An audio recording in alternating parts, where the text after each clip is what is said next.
अध्यक्ष महोदय, कभी कभी हमारे प्रतिपक्ष के लोग ये पूछते रहे हैं कि हमारे कितने बीमार गिरे। मुझे लगता है उनका यह प्रश्न हमारी राष्ट्रीय जनभावनाओं का सही से प्रतिनिधित्व नहीं कर रहा है। मुझे लगता है उन्होंने एक बार भी हमसे यह नहीं पूछा कि हमारी सेनाओं ने दुश्मन के कितने विमान मारे गिराए।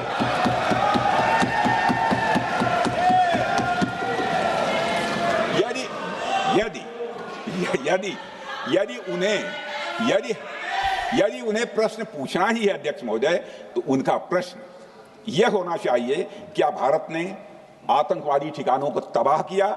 तो उसका उत्तर है हाँ।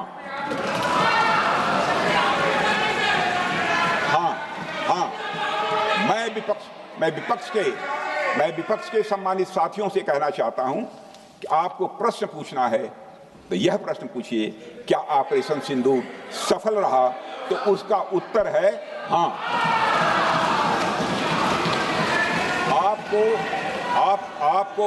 आपको प्रश्न पूछना है तो यह प्रश्न पूछिए कि जिन आतंकियों ने हमारी बहनों, हमारी बेटियों का सिंदूर मिटाया, क्या हमारी सेनाओं ने ऑपरेशन सिंदूर में उन आतंकियों के आकाओं को मिटाया? तो इसका उत्तर है हाँ। और आपको प्रश्न पूछना है तो यह पूछिए कि इस ऑपरेशन में क्या हमारे जाबाज सैनिकों को कोई क्षति हुई है? तो उसका उत्तर है नहीं। अध्यक्ष महोदय, लक्ष्य जब बड़े हो तो अपेक्षाकृत छोटे मुद्दों पर हमारा ध्यान नहीं जाना चाहिए। लक्ष्य बड़े हों तो छोटे मुद्दों पर, अपेक्षाकृत जो छोटे मुद्दे होते हैं कंपैरेटिवली, उन पर ध्यान नहीं जाना चाहिए, क्योंकि छोटे मुद्दों पर ही ध्यान देते रहने से देश की सुरक्षा और सैनिकों के सम्मान और उत्साह जैसे बड़े मुद्दों से ध्यान हट सकता है, जैसा कि विपक्ष के हमारे कुछ साथियों के साथ हो रहा है। अब चूंकि विपक्ष के मित्र ऑपरेशन सिंदूर को लेकर उचित प्रश्न नहीं पूछ पा रहे हैं, तो उन्हें मैं क्या बताऊं अध्यक्ष महोदय। मैं लगभग 4 डिकेड से अधिक समय से राजनीति में, सत्ता पक्ष हो या विपक्ष हो, अपनी पार्टी हो या दूसरी पार्टी हो, कभी भी किसी के साथ दलगत राजनीति को मैंने शत्रुतापूर्ण तरीके से जिंदगी में नहीं देखा है मैंने अध्यक्ष महोदय। इसलिए आज अगर विपक्ष प्रश्न पूछने में असफल है, मैं विपक्ष को उनके इस काम में थोड़ी सी मदद करना चाहता हूं। अध्यक्ष महोदय, मैं विपक्ष के अपने सम्मानित साथियों से कहना चाहता हूं कि यदि आज हम लोग सत्ता पक्ष में हैं, तो ऐसा नहीं है कि हम हमेशा सत्ता पक्ष में ही रहेंगे। यह आवश्यक नहीं है, किसी के लिए आवश्यक नहीं। एक लंबा समय हमने विपक्ष का काम किया है, एक लंबा समय हमने सरकारों से सवाल पूछने में लगाया है। जनता ने जब हमें विपक्ष में रहने का दायित्व सौंपा था, तो हमने विपक्ष में रहकर विपक्ष की भूमिका को बड़े ही सकारात्मक तरीके से निभाया भी। अध्यक्ष महोदय, विपक्ष में रहकर हमने कैसे प्रश्न पूछे, इसके कुछ उदाहरण मैं यहां रखना चाहता हूं। 1962 में अध्यक्ष महोदय, चीन के साथ हुए युद्ध में जब दुखद परिणाम आया, तो हमने उस समय की सरकार से यह पूछे थे, लेकिन वह प्रश्न यह था कि हमारे देश की धरती पर दूसरे देश का कब्जा कैसे हुआ। हमने यह प्रश्न पूछा था कि हमारी सेना और हमारी जनता अपमानित क्यों हुई। हमने यह प्रश्न पूछा था कि बड़ी संख्या में हमारे सैनिक हताहत कैसे हुए। हमने यह प्रश्न नहीं पूछा कि हमारे टैंक, हमारी मशीनें, हमारी बंदूकें क्यों ध्वस्त हो गई। यह प्रश्न हम लोगों ने नहीं पूछा। मशीनों और तोपों की चिंता न करके अध्यक्ष महोदय, हमने देश की टेरिटरी की चिंता की, हमने देश के सैनिकों की। इसी तरह 71 के युद्ध में, 71 के युद्ध में जब हमने पाकिस्तान को सबक सिखाया, मैं उस समय की सरकार को मैं बधाई देना चाहता हूं। हमने अपने राजनीतिक और सैन्य नेतृत्व की प्रशंसा की। हमने ये नहीं देखा कि किस दल की सरकार है, किस विचारधारा की सरकार है, इसकी चिंता नहीं की कभी। हमारे नेता अटल बिहारी वाजपेयी ने संसद में खड़े होकर उस समय के नेतृत्व की प्रशंसा की थी। हमने इस बात की खुशी जाहिर कि हमने अपने शत्रु को सबक सिखाया। हमने उस दौरान यह प्रश्न नहीं पूछा कि सबक सिखाने के दौरान में भारत के कितने प्लेन्स गिरे, भारत के कितने इक्विपमेंट्स बर्बाद हुए। यह प्रश्न अध्यक्ष महोदय उस समय भी हम लोगों ने नहीं पूछा। अध्यक्ष महोदय, यदि मैं इसे और भी प्रैक्टिकल तरीके से समझाऊं तो किसी भी परीक्षा के परिणाम में रिजल्ट मैटर करता है। यदि किसी परीक्षा में कोई बच्चा अच्छे मार्क्स लेकर आ रहा है तो हमारे लिए उसके मार्क्स मैटर करने चाहिए। हमें इस बात का ध्यान नहीं रखना चाहिए कि एग्जाम के दौरान उसकी पेंसिल टूट गई थी या उसकी पेन खो गई।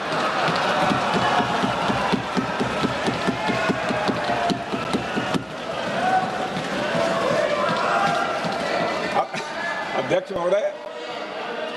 महोदय, अल्टीमेटली रिजल्ट मैटर करता है और रिजल्ट यह है, अध्यक्ष महोदय, अल्टीमेटली रिजल्ट मैटर करता है और रिजल्ट यह है अध्यक्ष महोदय कि ऑपरेशन सिंदूर के दौरान हमारी सेनाओं ने जो लक्ष्य निर्धारित किया था उन लक्ष्यों को पूर्ण रूप से प्राप्त करने में हमने कामयाबी हासिल। मैं आपके माध्यम से सदन को यह भी अवगत कराना चाहूंगा कि सीमा पार करना या वहां की टेरिटरी कैप्चर करना इस ऑपरेशन का उद्देश्य नहीं था। ऑपरेशन सिंदूर प्रारंभ करने का मकसद था अध्यक्ष महोदय उन टेरर नर्सरीज को खत्म कर देना जिन्हें पाकिस्तान ने बरसों से पाला पोसा था। और यह ऑपरेशन उन मासूम परिवारों को न्याय दिलाने के लिए लॉन्च किया गया था जिन्होंने पाक स्पॉन्सर्ड टेररिस्ट अटैक्स में अपने प्रियजनों को खोया था। हमारी सेनाओं ने सिर्फ उनको टारगेट किया जो इन आतंकियों को सपोर्ट करते हुए भारत पर हमला करने की कोशिश में लगातार शामिल थे। अध्यक्ष महोदय, ऑपरेशन सिंदूर का ओवरऑल पॉलिटिको मिलिट्री ऑब्जेक्टिव यह था कि आतंकवाद के रूप में प्रॉक्सी वार लड़ रहे पाकिस्तान को सजा दी जाए और इसी वजह से आर्म फोर्सेस को पूरी आजादी दी गई थी कि वो अपने टारगेट खुद चुने और करारा जवाब दें।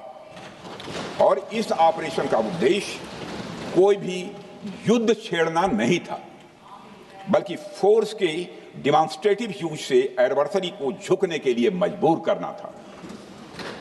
10 मई की सुबह जब भारतीय वायुसेना ने पाकिस्तान की मल्टीपल एयरफील्ड्स पर करारा प्रहार किया तो पाकिस्तान ने हार मान ली है अध्यक्ष महोदय और हॉस्टिलिटी रोकने की कोशिश की। अब रोक दीजिए महाराज।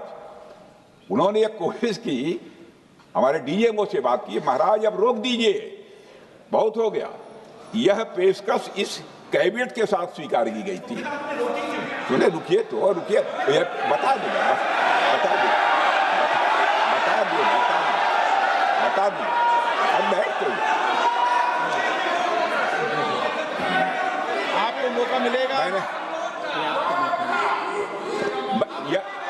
यह क्यों रुका इसका पहले ही मैं पूरी तरह से वर्णन कर चुका हूं अध्यक्ष महोदय। मैं नेता प्रतिपक्ष को बहुत सम्मान के साथ कहना चाहता हूं कि कृपया एक बार मेरा पूरा भाषण पूछ लें। आपको प्रश्न पूछने की पूरी आजादी है, आप पूछ सकते हैं, मैं उसका उत्तर दूंगा। अध्यक्ष महोदय, 10 मई की सुबह जब भारतीय वायुसेना ने पाकिस्तान की मल्टीपल एयरफील्ड्स पर करारा प्रहार किया तो पाकिस्तान ने हार मान ली और हॉस्टिलिटी रोकने की उन्होंने पेशकश की। यह पेशकश इस कैबिनेट के साथ स्वीकार की गई हम लोगों के द्वारा कि यह ऑपरेशन केवल पाज किया गया है, स्थगित किया गया है। यह ऑपरेशन समाप्त नहीं हुआ है अध्यक्ष महोदय। अगर पाकिस्तान की ओर से भविष्य में कोई भी मिस एडवेंचर हुआ तो यह ऑपरेशन अध्यक्ष महोदय, मैं सदन को आश्वस्त करना चाहता हूं, दोबारा प्रारंभ हो।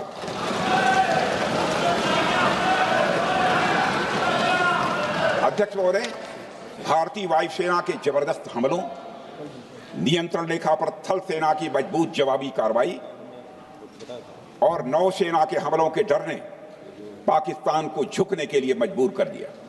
अध्यक्ष महोदय, और पाकिस्तान की हार उनकी एक सामान्य विफलता नहीं थी, बल्कि यह उसके सैन्य बल और मनोबल या दोनों की एक हार थी। 10 मई को पाकिस्तान के डीजीएमओ ने भारत के डीजीएमओ से संपर्क किया और सैन्य कार्रवाइयों को रोकने की अपील की। मैं सदन में यह बात फिर से दोहराना चाहूंगा कि पाकिस्तान के डीजीएमओ ने भारत के डीजीएमओ से संपर्क किया और सैन्य कार्रवाइयों को रोकने की अपील की। 12 मई को दोनों देशों के डीजीएमओ के बीच औपचारिक संवाद हुआ और दोनों पक्षों ने सैन्य कार्रवाइयों पर विराम लगाने का निर्णय लिया। अध्यक्ष महोदय, हमारे सैनिकों का जो मनोबल, मातृभूमि की रक्षा करने का जो उनका समर्पण है, ऑपरेशन सिंदूर के दौरान उसका दर्शन 140 करोड़ से अधिक भारतवासियों ने देखा। मुझे खुद भी और प्रधानमंत्री जी को सीमावर्ती क्षेत्रों में जाकर हमारे जवानों से मुलाकात का अवसर मिला है। अध्यक्ष महोदय, श्रीनगर के मिलिट्री बेस पर, भुज के एयरबेस पर, उधमपुर के कमांड सेंटर पर, हर जगह प्रत्यक्ष मैंने अपनी आंखों से देखा कि हमारे सैनिकों का मनोबल अपनी पूरी बुलंदी पर था। उनकी आंखों में विश्वास है और उनका संकल्प अडिग है। वे न केवल भारत की सीमाओं की रक्षा कर रहे हैं, बल्कि हमारे राष्ट्रीय स्वाभिमान की भी अध्यक्ष महोदय रक्षा कर रहे हैं। अध्यक्ष महोदय, किसी भी देश में जनता सत्ता पक्ष को और विपक्ष को अलग अलग दायित्व सौंपती है, दोनों को अलग अलग दायित्व, और हेल्दी डेमोक्रेसी में तो स्वाभाविक है। सत्ता पक्ष का काम होता है जनता के हितों को ध्यान में रखते हुए कार्य करना, और विपक्ष का काम होता है सरकार से